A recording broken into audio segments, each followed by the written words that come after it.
Hello students, मैं रजत राजपूत आपका स्वागत करता हूं गुरुकुल आनंद एकेडमी में। तो कैसे हैं आप सभी लोग? उम्मीद करता हूं ठीक ही होंगे। हम आपके लिए एक सीरीज़ लेकर आए हुए हैं यूपी पुलिस रेडियो ऑपरेटर में भौतिक विज्ञान की। इस सीरीज़ के चलते हुए हमारी 4 क्लासें हो चुकी हैं और आज हम आपके लिए एक नई वीडियो लेकर आए हुए हैं, क्लास नंबर 5, और टॉपिक है हमारा कार्य ऊर्जा और शक्ति। कार्य ऊर्जा एवं शक्ति। ठीक है, कार्य ऊर्जा एवं शक्ति। इस टॉपिक में हम चर्चा करेंगे कार्य के बारे में, ऊर्जा के बारे में और शक्ति के बारे में। ठीक है, तो सबसे पहले टॉपिक हम लेके चलते हैं और वो पहला टॉपिक है हमारा कार्य।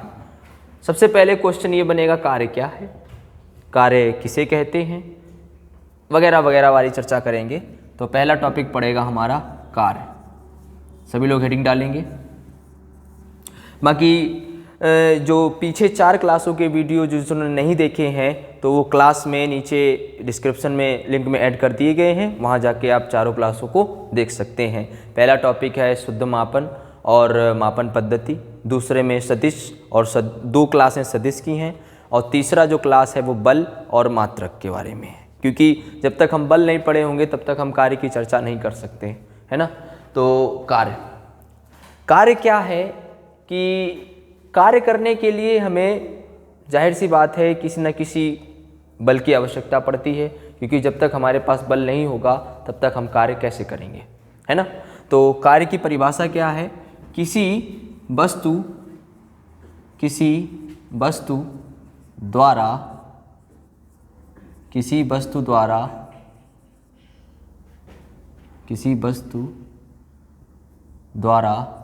लगाया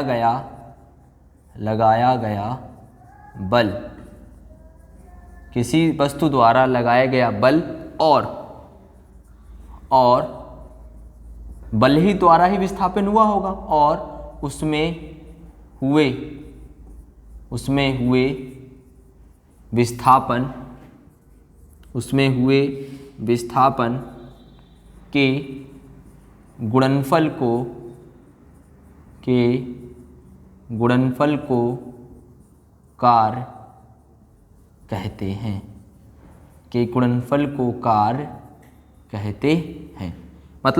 मतलब ये है कि अगर हम किसी वस्तु पर बल लगाएंगे तो वो बल वस्तु जब जैसे ही किसी वस्तु पर हमने बल लगाया तो वस्तु आगे बढ़ेगी, मे बी पीछे बढ़ सकती है, मे बी वहीं रुक सकती है, ये कंडीशन है। तो जब हमने किसी वस्तु पर बल लगाया और उसमें विस्थापन हुआ तो बल और विस्थापन का करेंगे गुणा, तो बस बल और गुणे विस्थापन का गुणा करने के बाद जो रिजल्ट आएगा वो रिजल्ट ही हमारा क्या होगा? कार्य होगा। यानी हम यहाँ से फार्मूला निकालेंगे, यानी कार्य बराबर हो जाएगा हमारे पास, कार्य बराबर हो जाएगा बल गुणे विस्थापन। कार्य बराबर क्या हो जाएगा बच्चा? बल गुणे विस्थापन। ओके, एक फार्मूला यहाँ से हमें मिल गया। कार्य को हम काय से प्रदर्शित करते हैं? कार्य को हम W से प्रदर्शित करते हैं। कार्य को हम काय से प्रदर्शित करते हैं? W से प्रदर्शित करते हैं। इसे W से प्रदर्शित करते हैं। इसे W से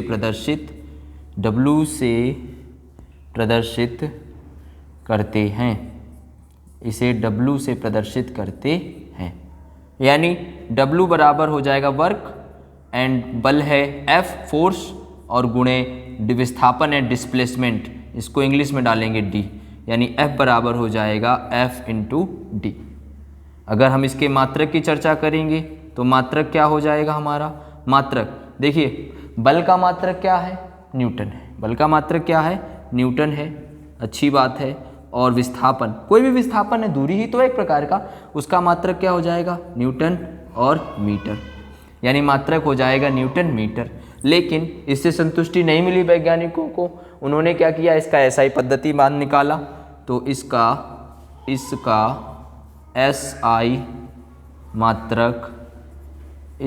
SI मात्रक क्या होता है? जूल होता है। क्या होता है बच्चा? जूल। इसका SI मात्रक जूल होता है। ठीक है, इसका एसआई मात्रक क्या होता है? जूल होता है। ओके, इंग्लिश में कैसे लिखते हैं इसको? JOULE, ये जूल। यानी जब भी हम कार्य देखेंगे तो उसके कभी कभी सवाल ऐसा आ जाता है कि हम नहीं पहचान पा रहे कार्य है या नहीं, तो हम मात्रक से पहचानेंगे। मात्रक अगर जूल लगा हुआ है तो हम समझ लेंगे कि वो क्या है, किया गया कार्य है। ओके, आई होप इतनी चीज़ें आप समझ गए होंगे। तो कार्य बराबर हो गया बल गुणे विस्थापन, W बराबर F इंटू डी, और मात्रक क्या है? न्यूटन मीटर, और इसका एसआई मात्रक क्या है? जूल है। एसआई मात्रक क्या है बच्चा? जूल। ठीक है, आगे चलते हैं। इतना हो गया।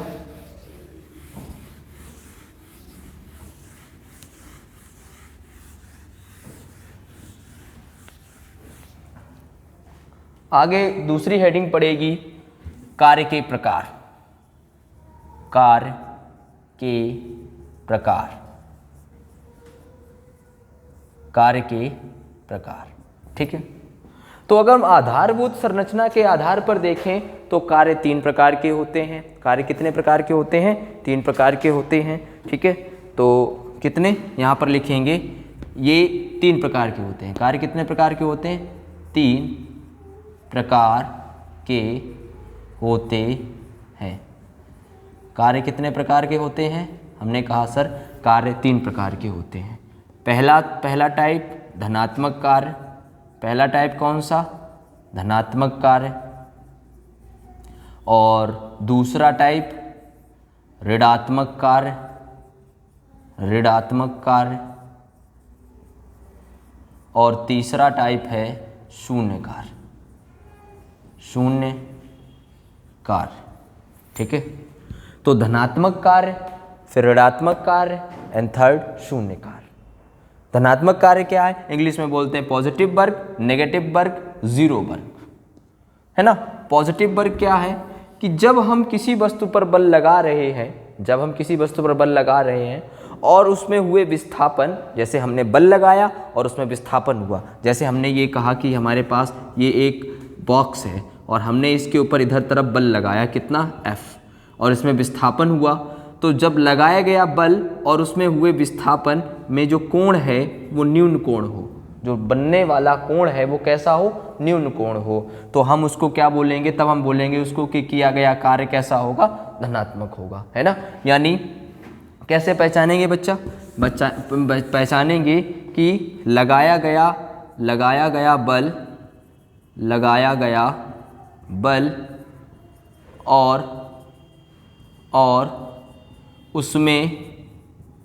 और उसमें हुआ विस्थापन, लगाया गया बल और उसमें हुआ विस्थापन क्या हो? न्यून कोण हो। विस्थापन के बीच क्या हो?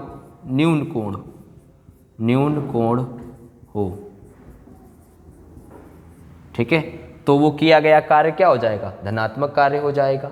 और अगर हम किसी वस्तु पर बल लगाएं और उसमें हुआ विस्थापन में जो कोण हो वो अधिक कोण हो, वो कोण कैसा हो? अब इसमें एग्जाम्पल क्या लिख सकते हैं हम? एग्जाम्पल लिख सकते हैं जैसे कुली है, कुली द्वारा सामान को चढ़ाना, सामान को बस के ऊपर चढ़ाना, ठीक है। तो बस के ऊपर जो कुली चढ़ाएगा सामान, तो वो हमारा उसके द्वारा किया गया कार्य कैसा हो जाएगा? धनात्मक कार्य हो जाएगा, है ना। हमने किसी वस्तु पर बल लगाया और उसमें जो विस्थापन हुआ, तो लगाए गए बल की दिशा और उसमें हुए विस्थापन की दिशा के बीच में जो कोण है ना, ये कोण कैसा हो? न्यून कोण हो। न्यून कोण मतलब 0 डिग्री से बड़ा लेकिन 90 डिग्री से छोटा, तो वो किया गया कार्य कैसा हो जाएगा? हमारा धनात्मक कार्य हो जाएगा। अब ऋणात्मक कार्य क्या होगा?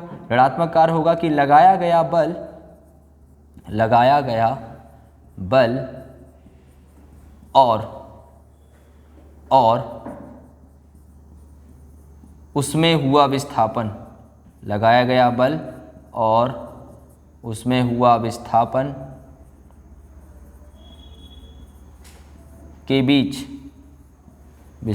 के बीच क्या हो? अधिक कोण हो, अधिक कोण हो, तब अधिक कोण हो, तब किया गया कार्य क्या हो जाएगा हमारा, किया गया कार्य क्या हो जाएगा हमारा ऋणात्मक कार्य। उदाहरण ये है कि कुली उसी सामान को नीचे उतारे, कुली द्वारा सामान को बस से नीचे उतारना, बस से नीचे उतारना। तो जब चढ़ा रहा है तब कौन सा है, धनात्मक कार्य है, और जब उतार रहा है तब कौन सा कार्य है, ऋणात्मक कार्य है। शून्य कार्य क्या है, जब लगाया गया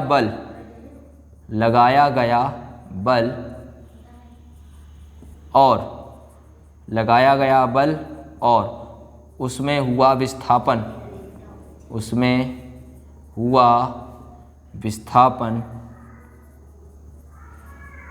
कैसे हों, परस्पर लंबवत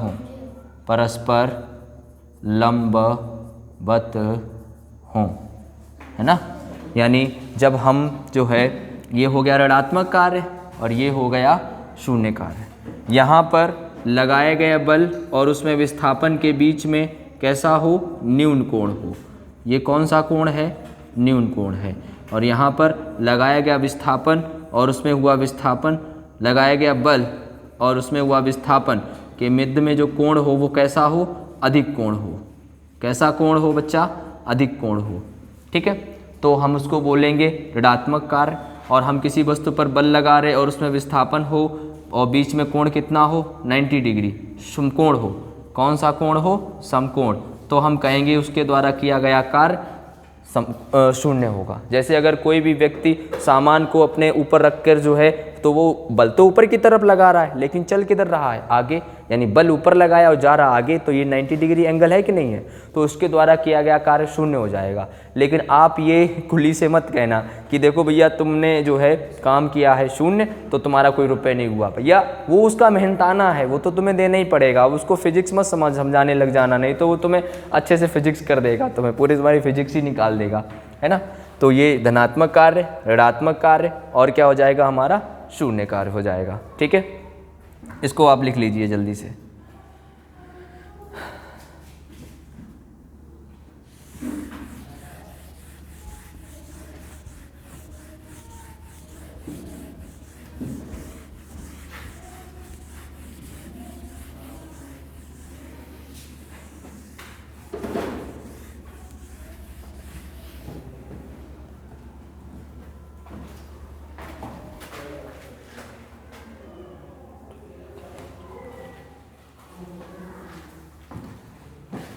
ठीक है, इसके बाद ये तो कार्य की बात हो गई। अब कार्य के बाद में हमने आपको ये भी बता दिया कि कार्य के प्रकार, कार्य के 3 प्रकार थे, धनात्मक कार्य, ऋणात्मक कार्य और शून्य कार्य। अब हम आगे चलते हैं ऊर्जा के बारे में। किसके लिए चर्चा करते हैं, ऊर्जा। इसको इंग्लिश में क्या बोलते हैं, एनर्जी। इंग्लिश में क्या बोलते हैं, एनर्जी। तो सबसे पहले व्हाट इज एनर्जी, ऊर्जा है क्या। जब हम कोई काम करते हैं तो वो काम करने के लिए हमको ऊर्जा की आवश्यकता पड़ती है। जाहिर सी बात है, बिना ऊर्जा के कोई भी काम हो नहीं सकता। या कभी कभी इसका वाइस वर्सा भी हो जाता है कि किसी भी काम को करने के लिए हमें ऊर्जा की आवश्यकता होती है और कभी कभी ऊर्जा प्राप्त करने के लिए भी हमें काम करना पड़ता है। जैसे फॉर एग्जाम्पल, अगर मैं अपने दोनों हाथों को आपस में ऐसे करके रगड़ूंगा तो मेरे हाथ गर्म हो जाएंगे। मतलब यहाँ पर हमने अपने हाथों से किया है काम। तो जब हमने अपने हाथों से किया है काम तो कुछ एनर्जी जनरेट हुई कि नहीं हुई, वो ऊर्जा है।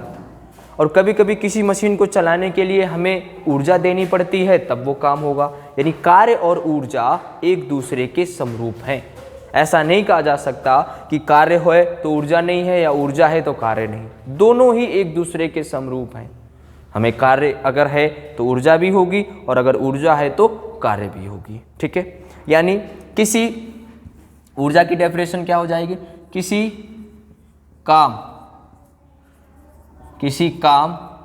को करने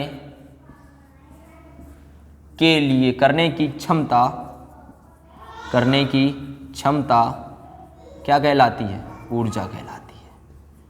किसी कार्य को करने की क्षमता ऊर्जा कहलाती है। बहुत ही साधारण सी डेफिनेशन एक लाइन की, क्योंकि हमें जानना कोई रॉकेट साइंस नहीं इसमें बनना है, हमें केवल टॉपिक को समझना है। क्योंकि अगर हमने टॉपिक को अच्छे से समझ लिया तो हम इसके बहुविकल्पी को आसानी से कर पाएंगे। और अगर बहुविकल्पी, क्योंकि हमारा मेन टारगेट क्या है, ये हमारा मेन टारगेट है पेपर में अगर क्वेश्चन आए तो हमसे क्वेश्चन हो जाए, और क्वेश्चन जब ही होगा जब हमको पूरा डिटेल पूर्वक सारी चीज़ें पता होंगी। ठीक है, तो कार्य क्या मतलब ऊर्जा क्या है, किसी कार्य को करने की क्षमता क्या कहलाती है, ऊर्जा कहलाती है। अब इस ऊर्जा का बहुत बड़ा स्वरूप है, बहुत तगड़ा स्वरूप है, इसके बारे में भी हम चर्चा करते हैं। एनर्जी, इसको हम कैसे प्रदर्शित करते हैं, इसकी इंग्लिश क्या होती है, ई, तो हम इसे ई से प्रदर्शित करते हैं, इसे ई से प्रदर्शित करते हैं। ई फॉर एनर्जी, ई से हो जाएगा। ठीक है, और इसका मात्रक भी, इसका मात्रक क्या हो जाएगा, इसका मात्रक भी जूल ही होता है, जूल ही होता है। कोई अलग इसका मात्रक नहीं आ जाएगा, क्योंकि है तो कार्य ही, जब कार्य करोगे तभी तो एनर्जी जनरेट होगी, तो इसका भी मात्रक क्या हो जाएगा, हमारा जूल हो जाएगा। ठीक है, इतनी चीज़ें समझ गए होंगे आप, डेफिनेशन क्लियर है। अब इसके टाइप्स को समझते हैं हम। ठीक है, छाप लो ये फटाक से, हो गया। देखो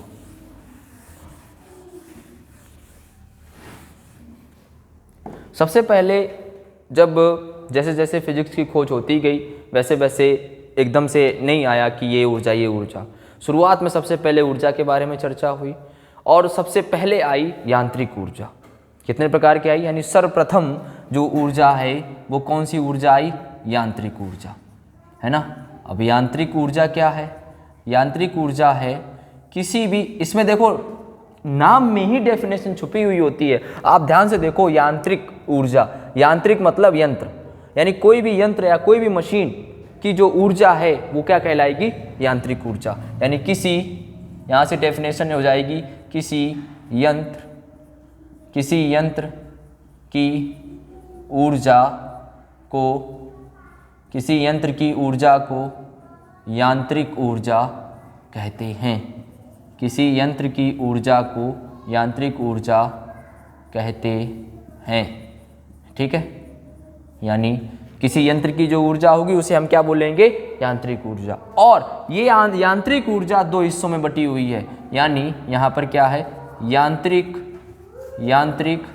ऊर्जा दो प्रकार की होती है, यांत्रिक ऊर्जा दो प्रकार की होती है। यांत्रिक ऊर्जा कितने प्रकार की होती है, दो प्रकार की होती है। कौन कौन सी, देखो सबसे पहला है कौन सा, गतिज ऊर्जा, और नंबर 2 है स्थितिज ऊर्जा। नंबर 2 क्या है, स्थितिज ऊर्जा। ठीक है, विस्तृत पूर्वक चर्चा करेंगे, खूब अच्छे से समझाने की प्रयास करेंगे, बस क्लास में अच्छे से बने रहिएगा। और अगर जो कोई भी नया आया हुआ है तो वो क्या करे, वो क्लास को जल्दी से पीछे पूरा देख ले, और अगर चैनल में नया है तो उस चैनल को क्या कर लेगा, वो सब्सक्राइब कर लेगा, और अगर अच्छा लग रहा है तो उसके साथ लाइक भी कर लेगा। और जिसको पीछे की क्लासें नहीं जिसने ली हैं, जैसे पहले क्लास वो ले रहा है, तो जो बची हुई 4 क्लासें हैं पहले वाली, वो इस चैनल के नीचे डिस्क्रिप्शन में है, वहाँ जाके उस क्लास को पूरा कवर कर लो। और डेली जो है 5 बजे हमारी क्लास जो है लाइव आ जाती है, रिकॉर्डेड जो मतलब शूट वीडियो है, 5 बजे क्लास चालू हो जाती है, तो 5 बजे आप टाइम निकाल के क्लास को ले लीजिएगा। हाँ, ये यकीनन है कि आपने इस पूरी सीरीज़ को ज्वाइन कर लिया और पूरी इस क्लास को देख लिया, तो इस पेपर में जो भी फिजिक्स से संबंधित क्वेश्चन आएगा वो बाहर नहीं जाएगा, इसी में ही आ जाएगा, और तुम सारे क्वेश्चन को फोड़ के आओगे। ठीक है, तो पहली हेडिंग हम डालेंगे गतिज ऊर्जा। गतिज ऊर्जा क्या है, गतिज ऊर्जा को इंग्लिश में बोलते हैं काइनेटिक एनर्जी, काइनेटिक एनर्जी। ठीक है, और अगर हम इसके डेफिनेशन को बनाने की कोशिश करेंगे तो गतिज नाम से ही लग रहा है कि जब कोई वस्तु गतिमान अवस्था में है तो उस समय उसके पास कोई ऊर्जा होगी, तभी तो वो गति कर रही है। यानी गति करते समय किसी वस्तु में उपस्थित ऊर्जा को हम क्या बोलेंगे? गतिज ऊर्जा, है ना। तो गतिमान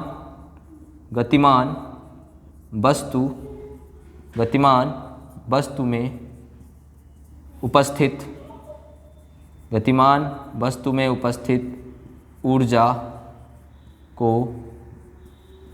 को गतिज ऊर्जा कहते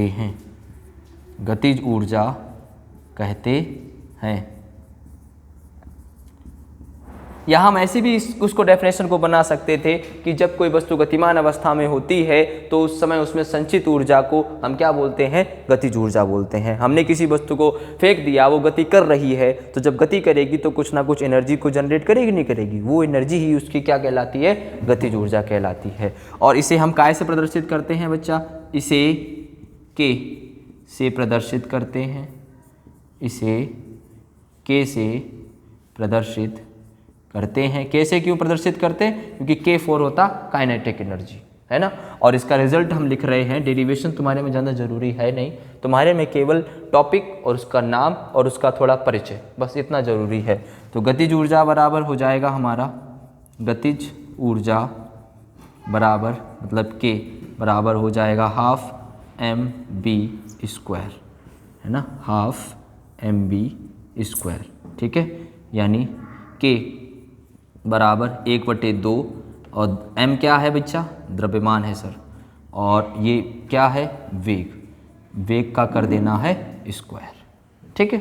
मात्रक की बात करें तो मात्रक सेम है, कोई ज़्यादा याद करने की ज़रूरत ही नहीं, मात्रक एक ही है, और वो मात्रक क्या है? जूल को याद रखो बस, चाहे एनर्जी हो चाहे कुछ हो, हमारा जो मात्रक है वो एक ही है, जूल है। कार्य का जो मात्रक है वही ऊर्जा का मात्रक है, वही गतिज ऊर्जा का मात्रक है, क्योंकि उसी कार्य की वजह से ये एनर्जी जनरेट हुई है। तो जो कार्य का मात्रक है वही इसका भी मात्रक होगा, ठीक है। तो ये हो गया हमारा गतिज ऊर्जा, और गतिज ऊर्जा का ये सूत्र है 1/2 mv² और इसका जूल। हाँ, अगर हम विमीय सूत्र की अगर इसके बात करते हैं तो विमीय सूत्र के लिए हम एक अलग क्लास आपकी बना देंगे, क्योंकि हमने जब मूल राशि पढ़ाई थी तब वहाँ हमने आपको बीमा के बारे में नहीं बताया था। उसके लिए हम एक अलग वीडियो डाल देंगे, वहाँ आप बीमा निकाल देंगे। वहाँ हम इनकी सारी, अभी मैं इसकी बीमा बता दे रहा हूँ, अब ये कैसे बीमा आई और कैसे निकालना है इसका मैं अलग से एक वीडियो शूट कर दूँगा, ठीक है। अगर आपको इसकी बीमा की बात करनी है तो हम यहाँ देखो इस प्रकार ऐसे निकाल दो। बीमा जो होती है वो इसकी होती है ML2 और T-2, और इसको कोष्टक में बंद करके रखना होता है। अगर हम बात करें M किसके लिए यूज़ किया जाता है? M यूज़ किया जाता है किलोग्राम जब हो तब यूज़ किया जाता है, और L कब यूज़ किया जाता है? जब हमारे पास क्या हो? मीटर हो मात्रक में हमारे, तब हम किसका यूज़ करते? L का यूज़ करते। और T तो पता ही है, T फॉर टाइम होता है, यानी जब हमारा सेकेंड होता है तब हम किसका यूज़ करते हैं? T का यूज़ करते हैं। तो इसका अगर हम एक MKS प्रणाली में अगर इसका मात्रक देखें तो वो हो जाता है किलोग्राम, फिर मीटर स्क्वायर और प्रति सेकेंड स्क्वायर, ये MKS प्रणाली में आता है। तो सर ये SI प्रणाली, देखिए MKS प्रणाली और SI प्रणाली एक ही रूप है। MKS पद्धति को 10 की घात में डेवलप कर दिया वैज्ञानिकों ने 1976 में, तब जाके इसको जो है क्या कर दिया? जूल कर दिया गया। पहले किलोग्राम, मीटर ये लंबा पड़ता था, कभी कभी भूल गए उन्होंने कि सेकंड लगाना है नहीं लगाना, स्क्वायर लगाना नहीं लगाना, तो उन्होंने कहा ऐसा करो, देखो जो वैज्ञानिक जिसको खोज करेगा उसी के नाम पे उसको रख दिया, ठीक। जॉर्ज जूल ने उसकी खोज करी कार्य की, तो उन्होंने कार्य का मात्रक क्या कर दिया? जूल कर दिया। न्यूटन ने बल की खोज करी, बल के बारे में बताया, तो बल का मात्रक क्या रख दिया उन्होंने? न्यूटन रख दिया। जेम्स वाट ने शक्ति की खोज करी, अभी शक्ति और सामर्थ्य के बारे में भी चर्चा करेंगे। ये चैप्टर थोड़ा बड़ा है, इसको हम 2 स्टेपों में सॉल्व करेंगे। आज एक पहला भाग है इसका, कल दूसरा भाग इसका कल आएगा, ठीक है। पूरा एक बार में नहीं हो पाएगा, बड़ा चैप्टर है, ओके। चलिए, तो ये हो गया हमारे गतिज ऊर्जा और गतिज ऊर्जा का मात्रक और गतिज ऊर्जा का बीमा। फिलहाल अभी बीमा लिख लो, बीमा हम सिखा देंगे बहुत अच्छे तरीके से, कोई भी रट्टा मारने की जरूरत नहीं, केवल 2 स्टेपों में बस सॉल्व करोगे और तुरंत बीमा, किसी की भी आओ बीमा आराम से निकाल लोगे तुम, ठीक है। चलो इसको इरेज करते हैं, फिर हम आगे इसके टॉपिक की चर्चा करते हैं।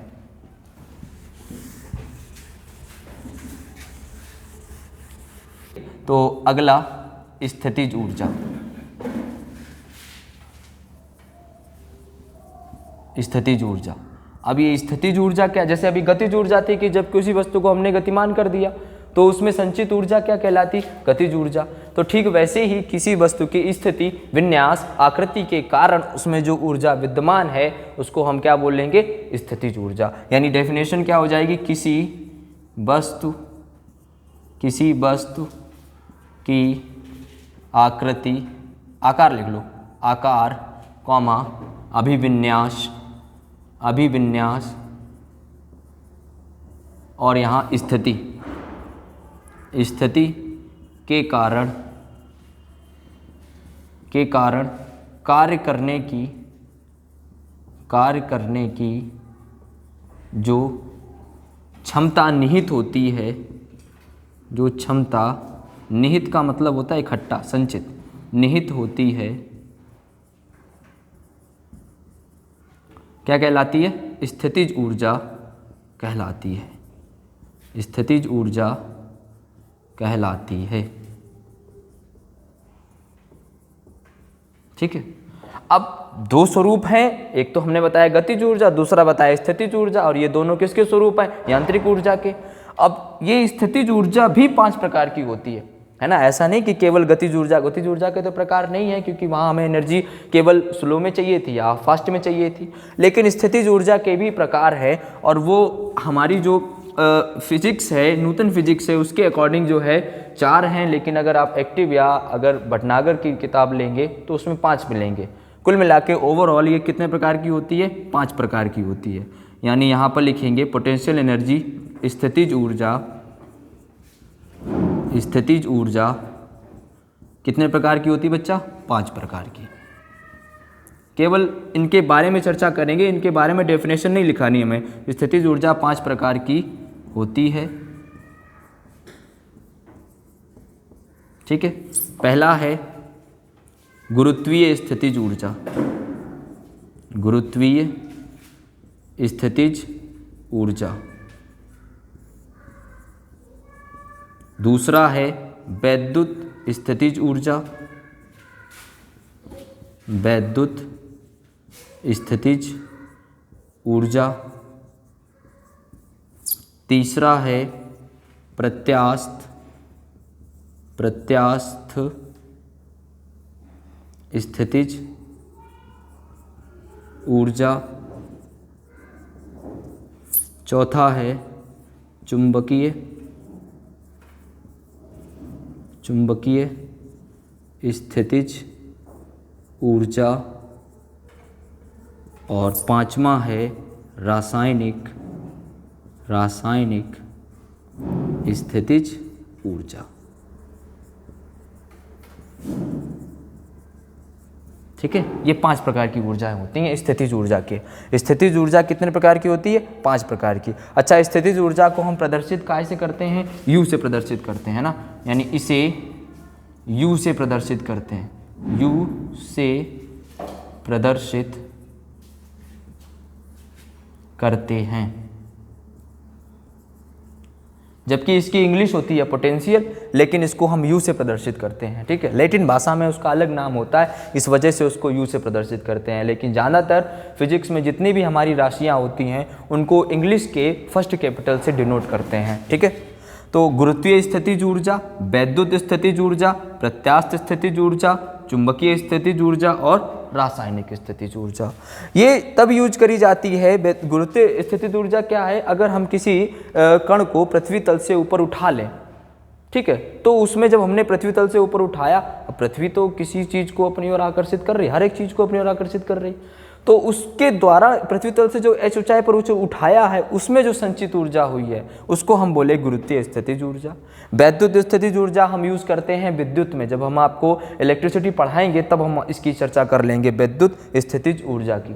और ये प्रत्यास्थ स्थितिज ऊर्जा ये है, ये यूज़ करी जाती है इलास्टिसिटी में। जब किसी वस्तु को, जैसे स्प्रिंग है, इसको खींचा हमने, तो खींचेंगे तब कुछ ना कुछ ऊर्जा इसमें संचित होगी, उसको हम क्या बोलेंगे, प्रत्यास्थ स्थितिज ऊर्जा। ये जब हम इलास्टिसिटी पढ़ाएंगे तब आपको हम आज चर्चा कर लेंगे। तीसरा है चुंबकीय स्थितिज ऊर्जा, जब हम इलेक्ट्रिसिटी पढ़ाएंगे उसके बाद हम मैग्नेटिक में भी जाएंगे। तो मैग्नेटिक के कारण जो ऊर्जा विद्यमान होगी वो चुंबकीय स्थितिज ऊर्जा होगी। और जो तीसरी है रासायनिक स्थितिज ऊर्जा, ये केमिस्ट्री में यूज होती है, क्योंकि विज्ञान का कॉम्बिनेशन है फिजिक्स एंड केमिस्ट्री।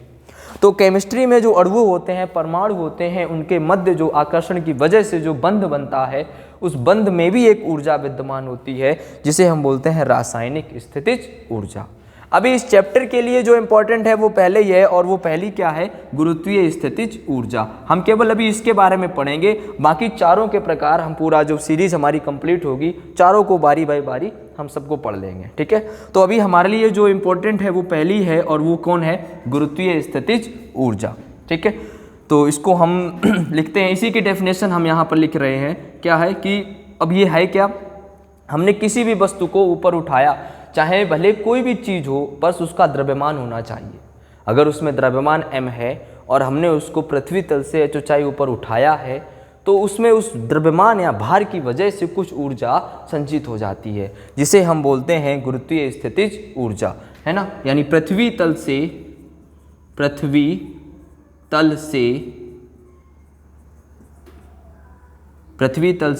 h ऊंचाई, पृथ्वी तल से h ऊंचाई ऊपर उठाने में संचित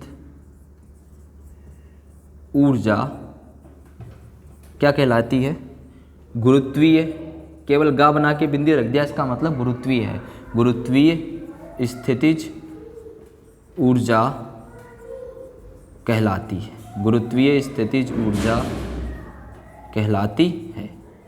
और इसे भी हम U से प्रदर्शित करते हैं, यानी U बराबर क्या हो जाएगा, हमने किसी वस्तु को उठाया है तो उसका भार क्या हो जाएगा, mg, और उसको हमने कहाँ तक उठाया, हमने कहा h ऊंचाई तक उठाया, तो फार्मूला बन जाएगा U बराबर mg। और कितनी ऊंचाई तक उठाया बच्चा, h ऊंचाई तक उठाया, तो फार्मूला बन जाएगा U बराबर mg और फिर h, ठीक है। यहाँ से मात्रक की अगर बात करें तो जो हमने कार्य के लिए लिखा, जो हमने गतिज ऊर्जा के लिए लिखा, तो वही इसका भी मात्रक हो जाएगा, है ना। मात्रक क्या हो जाएगा, इसका जूल हो जाएगा, है ना। इसका भी मात्रक जूल हो जाएगा। और बिमा की बात करें तो बिमा भी वही हो जाएगी, ml2T-2, ठीक है।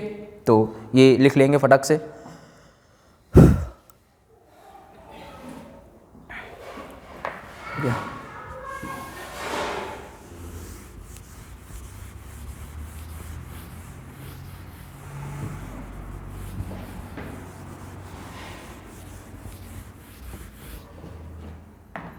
अब अगर इसके उदाहरण की बात करें कि सर कैसे पता कि कहाँ गुरुत्वीय स्थितिज ऊर्जा है, कहाँ स्थितिज ऊर्जा नहीं है, मैंने ये कहा, मैंने ये मार्कर है मेरे पास, इसका कुछ वेट होगा कुछ ना कुछ। देखिए भार और द्रव्यमान में बहुत डिफरेंस है, एक ही चीज़ नहीं है। भार मैं बता दे रहा हूँ, भार और द्रव्यमान अलग अलग है, एक ही चीज़ नहीं है।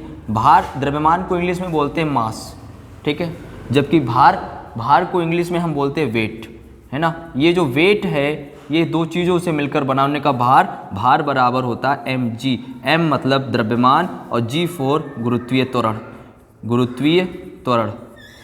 पृथ्वी जो है हर एक वस्तु को अपनी ओर आकर्षित कर रही है, पृथ्वी हर एक वस्तु को अपनी ओर आकर्षित कर रही है। और जब वो अपनी ओर उसको आकर्षित करेगी, क्योंकि जैसे जैसे कोई भी वस्तु नीचे जाएगी तो वैसे वैसे उसका वेग में होगा परिवर्तन, और जब वेग में परिवर्तन होगा तो वहाँ पर क्या आ जाएगा, त्वरण।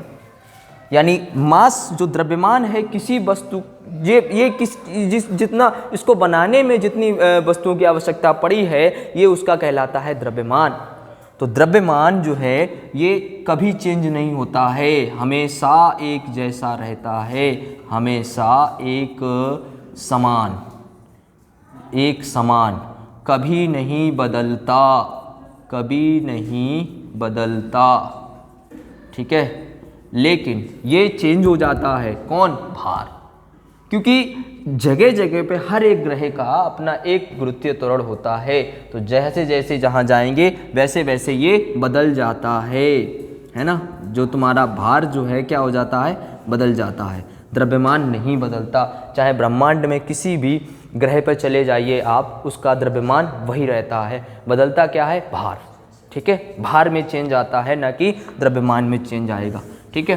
तो हमने जो है देखा कि हमने ये कहा एग्जाम्पल किसके, स्थिति गुरुत्वीय स्थितिज ऊर्जा के। जैसे बांध है, बांध में संचित, बांध में रुके, बांध द्वारा रुके पानी में संचित ऊर्जा, पानी में संचित जो ऊर्जा है, ठीक है, पानी में संचित जो ऊर्जा है वो गुरुत्वीय स्थितिज ऊर्जा है, ठीक है।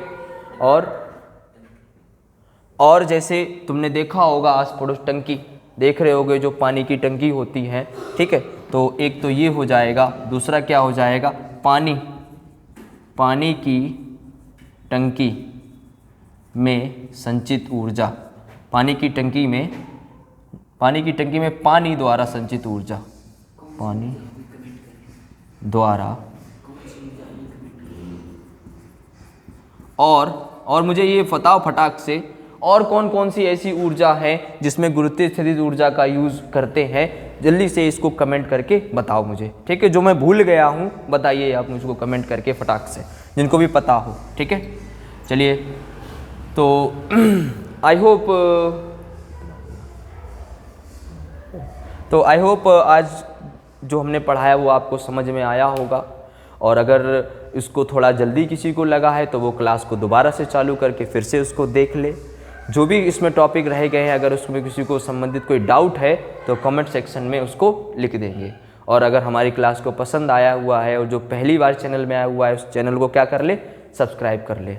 और थोड़ा बहुत तो पसंद आया हुआ तो लाइक भी दबा ले, ठीक है। कल हम फिर से एक नया वीडियो शाम को 5 बजे लेकर दोबारा से उपस्थित होंगे इसके अगले भाग को। तब तक के लिए जय हिंद।